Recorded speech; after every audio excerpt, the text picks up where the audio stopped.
Bird, 3-time NBA champion, 2 times Finals MVP, 3-time regular season MVP, 12-time All-Star, 10-time All-NBA, a member of the 50-40-90 Club, one of the greatest to ever do it, one of the greatest to ever step on the court, one of the greatest to ever shoot the ball at that. Larry Legend. During Larry Bird's career, he used a lot of trash talking throughout his games, and looking back at these stories, they were pretty funny. And being like to play against this guy, I mean, I don't know how you can take his trash talk and then like he won't just trash talk, he'll back it up every time. Like Larry Bird is definitely a legend. So in today's video, we're gonna be going over a couple crazy stories of trash talking stories of Larry Bird.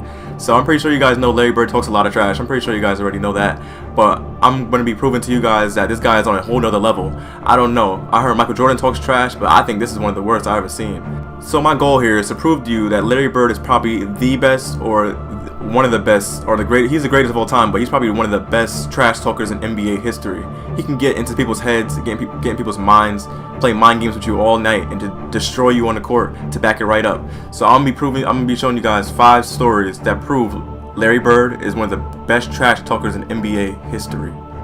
Number 1, Rook, you gotta be kidding me. So this story is told by none other than Reggie Miller. So this is back when Reggie Miller was in his rookie season, and he claims that this is one of the dumbest decisions he ever made.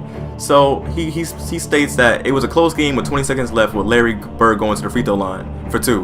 Reggie and the Pacers were down by 3. And this is everything he says from now on is like what he said in like an interview. So here we go.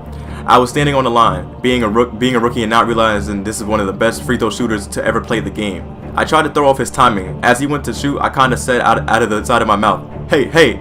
He stopped right before he shot, looked at me and said, you gotta be kidding me. Rook, you gotta be kidding me. He shot 1. Boom. We're down 4 now. Bird gets the ball again, and before he shot, he said, Rook, I'm the best shooter in the league right now. In the league, understand? And you're up here trying to say something? Boom. We were down by 5. Number 2. Just give me the ball.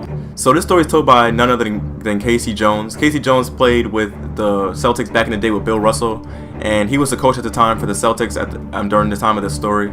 So he says we were playing in Seattle, 5 seconds left on the clock, and the score is tied, and it is our timeout. In the huddle, I am thinking Xavier McDaniels guarding Larry. So I said, now Kevin, you take the ball out and you get it to Dennis, and Dennis, you can finish that. Larry said, why don't you just give me the ball and tell everybody else to get the hell out of the way? So I said, Casey Jones said, Larry, you play and I coach. And he said, alright. So I said, Dennis, you take it out and you get it to Kevin. Kevin, you get it to Larry, and everybody else get the hell out the way. That is communication. Before the timeout was over, he leaves the huddle, and I said to myself, where is he going? And Xavier was right there, and Bird said, Xavier, I'm going to get the ball. He said, Xavier, I'm getting the ball. I'm going to take 2 dribbles to the left. I'm going to step back behind the 3-point line and stick it. And that is exactly what he did. So when he stepped back behind the line and released the ball, as soon as he released it, his arm was still in the air, going into the dressing room. Game over. Number 3, you're not gonna score. So this story is told by none other than Horace Grant. He said I started talking a little trash to Larry Bird, and he said the Celtics were the defending champions at the time. And he said, I'm saying you're not gonna score, you're not getting this basket. And he says I remember him telling me exactly what he's gonna do to me. He says he's gonna fake me left, and then he's gonna shoot a right hand hook over me, and then he goes and does it and scores.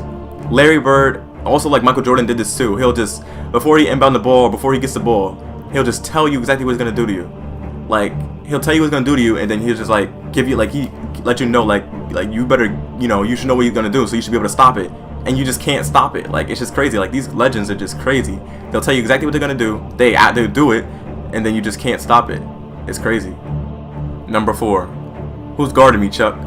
So this story was told partially by Chuck Daly, the coach at the time for Dennis Rodman's team, and this is also told by Dennis Rodman. So it said after Bird made 4 straight baskets with Rodman guarding him, he ran over to Chuck Daly and asked, who's guarding me, Chuck? Is anyone guarding me? You better get someone on me, I'm gonna go for 60. Then he continued the banter the next time he got the ball with Rodman inches away. Rodman had to say this about the story. I would be all over him trying to deny him the ball, and all Larry was doing was yelling at his teammates, I'm open. Hurry up before they notice nobody's guarding me. Then he would stick an elbow in my jaw and stick the jumper right in my face. Then he was starting on my coach. Coach, you better get this guy out and send in somebody who's gonna D me up, because it's too easy when I'm wide open like this. So that's just terrible. Imagine you're playing your hardest defense and you just and then it makes it look like you're not even playing defense on the guy because he's just making every shot. Like, isn't that crazy? Like, Dennis Rodman is a good defender. Don't get me wrong, but how? Like, I guess even a good defender can't stop Larry Bird. Number 5. He knows where to find me. So this is my favorite story out of all the other ones on the list, because I think this one's the most funniest one, and it's the most disrespectful one too out of all of them, which makes it, makes me it helps prove my point that Larry Bird is the best trash talker of all time. So this story was told by Michael Cooper. He said Larry walks in during All-Star weekend too, before the 3-point contest. He was like, Larry walks in and says, I hope all you guys are here thinking about second place because I'm winning this. And then he started shooting, and he just didn't miss. He just didn't miss. Of course he won, lifting his finger in the air before the final shot went in, and not even removing his warm-up jacket. The following year, in the same All-Star 3-point shooting contest, Dale Ellis told the press that Bird didn't have much to say this year. Bird said, there's no need to talk this time, we already know who's going to win. Later on, after Craig Hodges won the NBA All-Star 3-point contest, in Bird's absence, Hodges was asked if the victory was tainted because Bird hadn't participated. He knows where to find me, he knows where he can find me, was Hodges' retort.